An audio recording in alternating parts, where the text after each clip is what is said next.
Previously on the final pitch.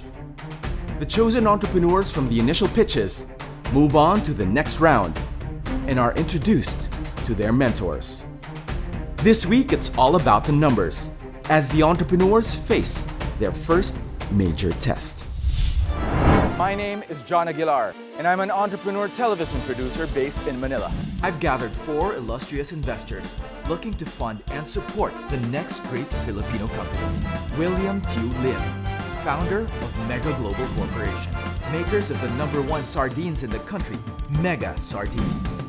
Congressman Mikey Romero, billionaire sportsman, port operator and co-founding owner of Philippines Air Asia. Michael Dargani, President and CEO of Ice Dream Inc., Philippine licensee of the well-loved global ice cream brand Baskin-Robbins. And Mark Vernon, British angel investor and founder of the blockchain-based digital currency payment platform, TagCash. Our goal is to find the best up-and-coming entrepreneurs and help take their businesses to the next level. In the end, they face the investors in the pitch of their lives. Many will try, but only a few will make it to the final pitch. Returning to the final pitch to support more social enterprises is Bank of the Philippine Islands BPI Foundation, led by its Executive Director, Maricris San Diego. BPI Foundation is the social innovations platform of the Bank of the Philippine Islands. One of our core pillars is entrepreneurship, where we help empower the poorest of the Filipinos in order to create change in their lives and create prosperity. With this program, we work with social entrepreneurs through our BPI CNAG program, where we empower them through the 3 capitals that we provide: intellectual, social, and financial. This season, we're looking for social entrepreneurs with a more significant social and environmental impact. We had a hard time choosing our shortlist because we saw a lot of very unique types of businesses. Our 3 shortlisted social entrepreneurs are first, Agraba. They're there to try to solve a problem which has been there for generations. How do we help the farmers and able to create more value out of the produce that they make? Second, Educacion.ph. They're using technology in order to reach more students around the Philippines to provide them guidance and mentorship and even financial aid in order to get better education for themselves. And we have Virtualahan. They're trying to solve the inequalities faced by differently abled Filipinos. They provide them equal playing field instead of having a hard start in life. BPI, as with any business, addresses the needs of the different markets that it serves. BPI Direct Banco is the microfinance arm of the Bank of the Philippine Islands, and we cater to the requirements of the self-employed micro-entrepreneurs. BPI Direct Banco offers Negosyo Ko Loan. This is a microfinance loan with a minimum amount of 25,000, which can go up to 300,000, which is the right amount we feel that the self-employed micro-entrepreneur needs to be able to grow their businesses. A business owner who would want to avail of a Negosyo Ko Loan would best have an outstanding reputation in the community or in the neighborhood, which means that not only are they good residents, but they actually contribute and become an active member of the activities that are being sponsored by the barangay. They should be good examples of how a business should run. Any business that has revenues above 500 million pesos a year and or requires 100 million pesos in financing would fall in the category of the corporate client segment. Our approach to our corporate client relationship accounts is longer term. We look at the overall strategy of our clients. We try to work with them towards that and do some planning together with them. So our approach is more relationship-based. It's not unique to the banking world, but we'd like to think the way we do it is more customized. Our corporate banking segment forays into the multinationals, the listed companies, the really large corporations, and we're the ones in the middle. We'd like to strengthen our financial partnership with the SMEs, the small and medium enterprises.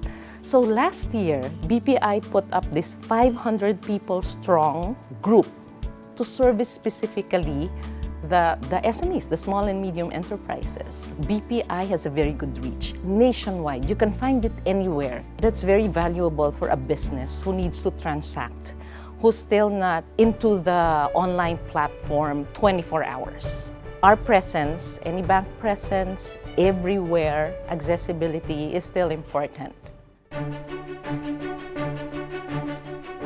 Hello, entrepreneurs.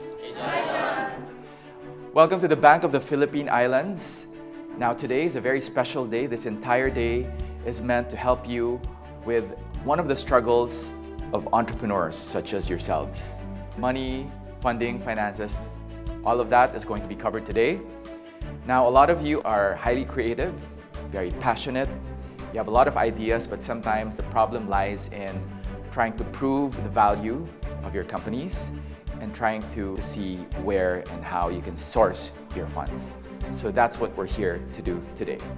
So first up, we will have a mentoring session by one of the BPI executives, after which, at least for the social entrepreneurs here today, we will be giving you a special tour of the brand new office of BPI Foundation. And lastly, some of you have been chosen to participate in a special challenge. So for now, first up is a mentoring session. Up next, Welcome to the home of BPI Foundation. If the investor offers his or her network, partnership with their other businesses, that might be more valuable to you than the money.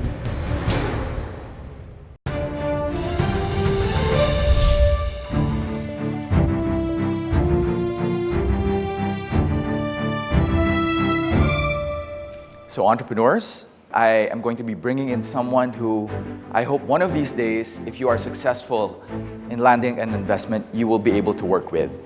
He is the head of the corporate client segment of the Bank of the Philippine Islands. He is none other than Mr. John C. Syquia. John, hello. Hi, everyone. Thank you for having me again at the final pitch. For today, what I'd like to just go through are debt and equity. What I wanted to do is do a quick comparison on debt versus equity. No? For debt, you get to keep ownership kasi wala kayong binibenta na stake. The interest is tax deductible and then it improves your return on equity. And then on the equity side naman, you have permanent capital. You don't need to pay any interest. And you have aligned interest with the funder. Once you get an equity partner on board versus a debt funder, yung debt funder, habulin kayo yan to get paid. No? Pag equity, basta signed up as equity and malinis naman yung agreement nyo, you're aligned na. You both want the business to succeed. You also both are interested in making sure that you maximize your profits. The disadvantages naman of debt, you have to repay. Because of that, if you need to adjust plans, because you need to repay, it could affect the way you're performing. For startups, especially, it usually needs collateral, which in all likelihood will not be coming from the business itself, but will be coming from your personnel. So equity, as we already know, is the most expensive. And then, of course, the funder gains ownership, which means a share of income, and therefore, the funder also earns a requisite right on the table. But for startups like us, what's your suggestion? Equity or debt? If you can raise debt, great, right? But all startups are similar because they're still capital hungry, right? In fact, you guys also use the term cash burn, right? It's burn rate. So you're not yet bankable. Really, it has to be equity. You will also have strategic partnership with that investor. So parang it can help as well. Yes. In fact, that's one of the points I wanted to repeat because you will be partners. Don't look at the price only. If the investor offers his or her network, partnership with their other businesses, an ability to enhance your production, that might be more valuable to you than the money. I also wanted to talk a bit about credit, what we refer to as the 5 C's of credit. Character is the most important part. in whatever you do, no, just make sure you maintain your character, no? Kasi that will go a long way. Capacity is important rin. Even with capacity but no character, you won't go ahead. Condition is condition of the business environment, the market, the industry, the business itself. Capital, there's skin in the game, right? Hindi naman pwede utang lahat. Typically, for startups, you want like maybe 50% capital. No? For project financings, we're doing like 30%, equity 70%. And then collateral.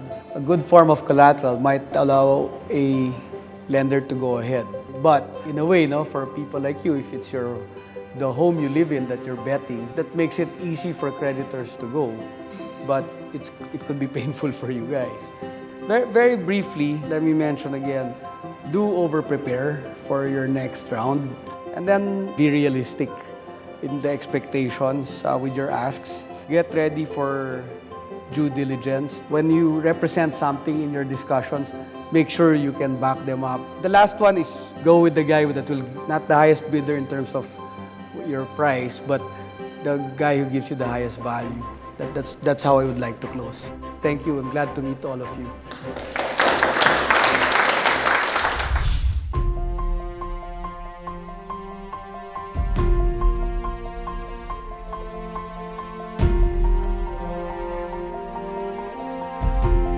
Hello, social entrepreneurs. Hi, John. So I'm sure all of you have heard of the CNEC program of BPI Foundation. I'd like to introduce you to Maricris San Diego and Tessa Calalang of BPI Foundation. Hello, entrepreneurs. Welcome to the home of BPI Foundation. So Maricris, Tessa, maybe you can show them around for a quick tour. Thank you, John. Thank you. So we would like you to meet our education team. Of course, as a bank, they focus on financial education and literacy. Our environmental sustainability team, they focus a lot on food security, which is so important for all of us. Right? Yes. And then our entrepreneurship team is also here. Yes, of course, we're into promotion of social enterprises and micro, small, medium enterprises as well. We need that. They're the economic engines of the country.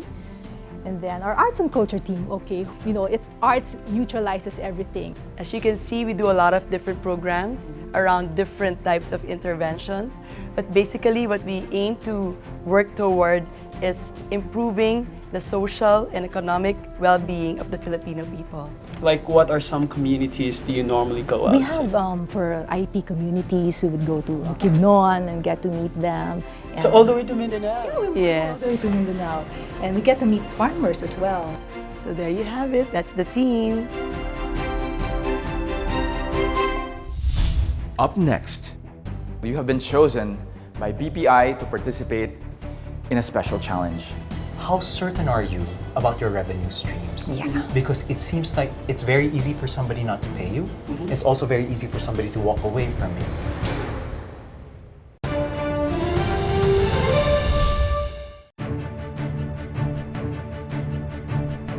Hello, entrepreneurs. Hello, John. You have been chosen by BPI to participate in a special challenge. If you're familiar with speed dating, well, this is something that's similar. The only difference is, instead of convincing the other person that you're the perfect date, this time you are going to convince the other person that you are the perfect business partner. And we are going to be asking you to each go into 2 separate rooms where you will be assessed and interviewed by BPI representatives and a special mystery guest. My name is Ryan Lim Uy. I work for Executive Optical here in the Philippines, as well as Ateneo de Manila University. This is actually my second engagement now with BPI Foundation. I really do feel that I'm not just a client, in a sense like a partner to them, especially with the work we're doing for BPI Foundation, that they actually invite me to events like this or to occasions like this. The panel will evaluate the financial viability of your businesses. They will be asking you questions, and you must do your best to impress. So in this scenario, what's more important than charm is you knowing your numbers. Our first entrepreneur team, Agraba, please step into the room.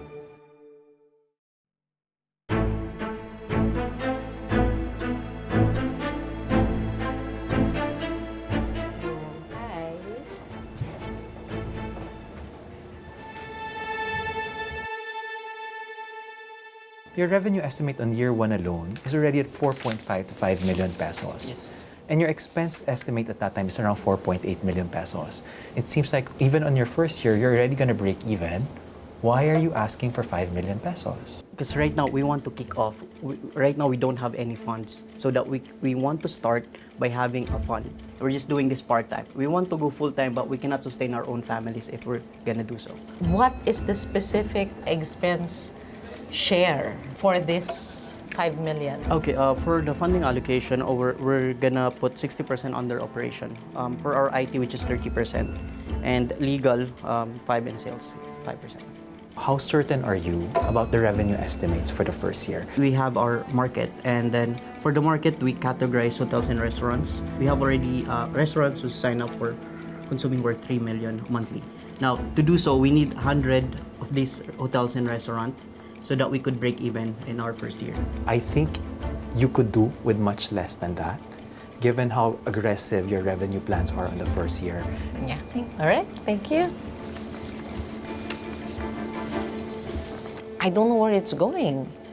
Like they've already placed manpower supposedly on year one. Yeah. Then the expense trend shouldn't be this steep. Yeah. It's not quite clear to me what goes into capital expense and what goes into day-to-day operational expense. And I think if they clarify that among themselves, they could have a much stronger forecast going forward. Next up for the challenge is Judge from educacion.ph. Hello. Hi. Good afternoon. Why is expenses seem to be extremely high? Our philosophy is to spend for growth. The cost that we have in terms of hiring people, in terms of product development, it's really to improve upon the product that we currently have. Why does it have to be so expensive? If you look at the revenues and cost, and right now you're doing $289,000. Your expenses to date, it's $630,000. And it's already on year 3. We believe that this cost is necessary in order for us to develop the product into one that's actually beneficial for students. All right. Okay, thank you very much. Thank you. Thank you. So, Professor, what do you think? I'm particularly concerned about their expenses. I think they have to turn a profit soon, hopefully. Yeah. Next on the hot seat is Ryan of Virtualahan.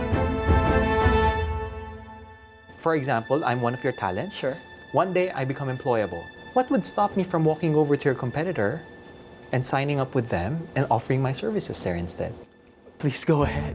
So we are not limiting the people that we actually train within our organization.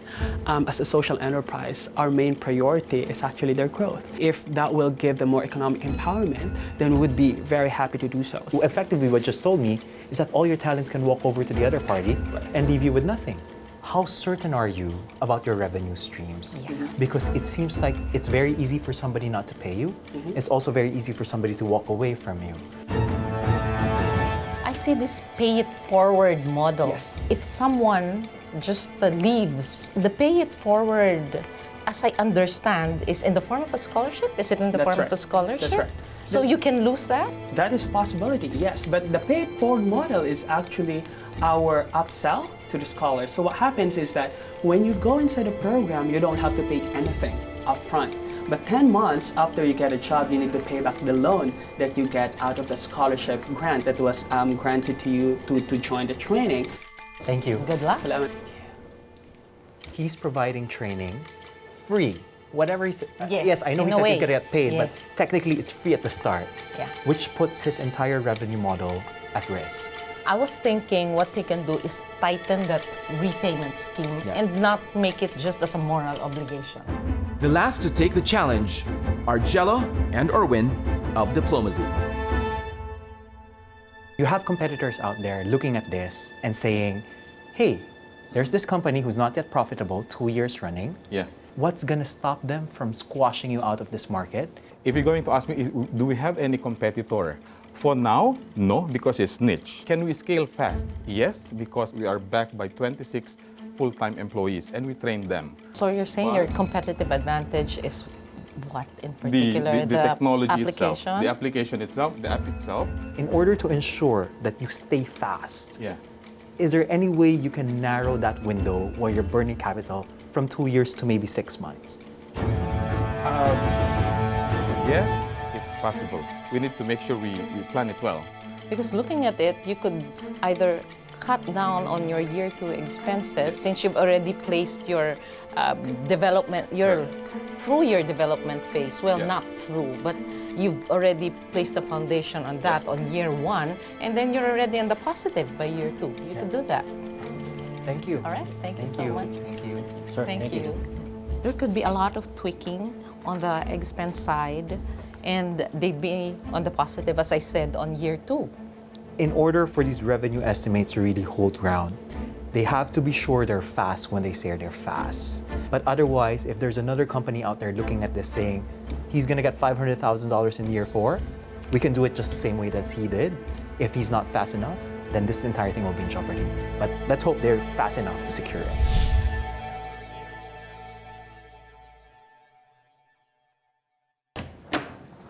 Hi. Hello. Hi. Hi, Jojo. Okay. Agraba Marketplace. Are you planning to expand outside of NCR? Because there are a lot of farmers also outside of NCR looking for Who need more market. help from Yes. you. Which is exactly why we're really focusing on Agraba, because even as we're starting to be more present in the startup community, we're getting a lot of interest from the farmers.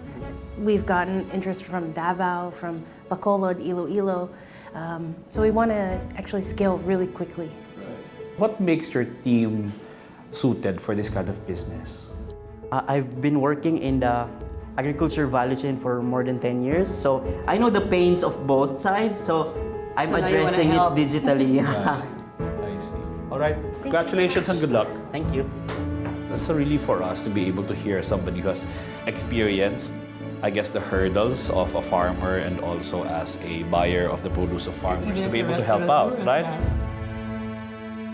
I'm Rod. Hello, Judge. Judge. Yes. I think one of the challenges also financial capability. Yes. I know that you also link them up with scholarships, Yes, right? yes, we do. But aside from that, are there opportunities for them to work around the school or within the school? Do you have that capability to link them up with something like that? As of this moment, we do not, but we do acknowledge that there are actually multiple opportunities for them to fund their education. Some schools would have part-time job programs, some schools would have loan programs, and these are the kind of opportunities that we think we can consolidate all in one place. Okay, thanks. All right, thank you very much. We Thank need you. more groups like you Thank who are you. helping improve education in the country. Yes, thank you very much. Smart Chris, what do you think about this platform? I think that kids are lucky now. Right? It makes life easier for them. What they provide as added solution is to filter the information that's already in the internet, because you can always search for the school features or tuition fees, but to be able to aggregate them and then Compare them to each other. then present them so that the student can make a better choice. That's something That's that they. something. Good afternoon. Hi, Ryan. Nice to see you. Comfortable. I guess the difficulty or the hurdle would be convincing employers Exactly. to hire your Right. partners. So how are you able That's to do very this? valid, because what we found out over time working in this sector is not actually the availability of jobs. Many are reaching out, but the readiness is not. So you are able to track how many of your graduates are able to find jobs? Exactly. We have 76% employment rate, meaning after 3 months that they got out of the program, 7 out of 10. I really look forward to how you scale, because there are many fellow Filipinos who need jobs, particularly, of course, those who are marginalized by either their physical disabilities or social stigma. And we need people like you to help shepherd them towards a better life. Thank you so much. So good luck. Thank you. Salamat. Thank you. Thank you so much. What I really like about his program is it can be expandable, can be replicated to other sectors. Like Right. he's now moving into those who are marginalized because of Yes. social stigma. Yeah. Hi, Mark Chris. Hi. Hello. Hi, Angel. Erwin, I see. Would you be able to cater employers also from the provinces? Yes, it's possible. We hired a bunch of interns and then we developed them. And these people are from Pangasinan, La Union, Baguio. They have the good skills actually. Because I was going to say, there are a lot of platforms similar to yours, but most of them are operating here in Metro Manila, I guess because the employers are here. Yeah. But if you focus on the similar platform but based in the provinces, maybe you can take a look at what the market opportunities there are in the provinces and maybe replicate the same in other provinces. And make it your unique selling point. Yes. Because Actually, there are many already here. Just to add on, that's really one of our objectives. How do you plan to expand to other provinces? What we are planning now is to visit provinces. So we are make sure we ramp up the social media campaign, and of course visit them, educate them, help them. That yes, we have this platform. We invite you, join us. Good luck. Thank you. Thank you. Thank you, ma'am. Thank you. Thank you, sir. Good luck. It's very interesting that there's finally a group that's focusing on the province. When I was reading their profile, that's what caught my eye because we need people who deal with the problems or issues in the provinces as well. Because Of course, you know this very well. I come from the province, and it's not like all the schools are here in Manila. It's not. Yeah. I hope that little exercise was able to help you reassess the financial viability of your enterprises. And I hope that it urges you to continuously improve on what you're doing and your financial goals. Now, the winner of this challenge will not be revealed today. That will be revealed during the final pitch. We have a lot more in store for you in the coming days. For now, good job. What a great start. Next time on The Final Pitch, the entrepreneur picks for Team Mega Global. Meet with their potential investor, William Tiu Lim. As an entrepreneur, mahirap talaga. During trial, you really have to sacrifice. Your time starts now. Let's go! The four entrepreneurs tackle their business challenge. Kaya mo, Bel? Kaya. Ano po ito eh? Let's sunod na lang. Kuha ka pa ate! Artista daw. Baka gusto niyo po yung free sample po. Namimigay ka na, namimigay. Magkapit ka!